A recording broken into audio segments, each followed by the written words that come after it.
17-годишната Мирослава, която беше намерена убита в началото на януари, днес беше погребана. В бял ковчег тя беше изпратена от нейните родители, близки, съученици, приятели от отбора и по таеквондо и жители на родния й Перник.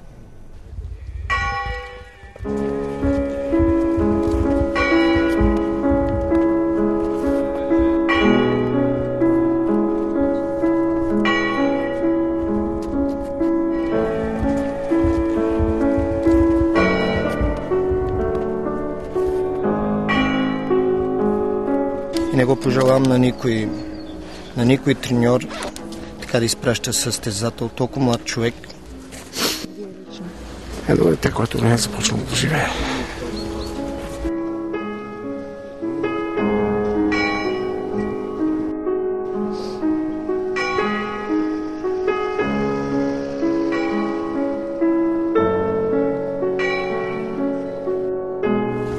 Израснах с нея. Обичам я и тя пази винаги в сърцето си такава усмихната и щастлива, какъвто човек беше тя.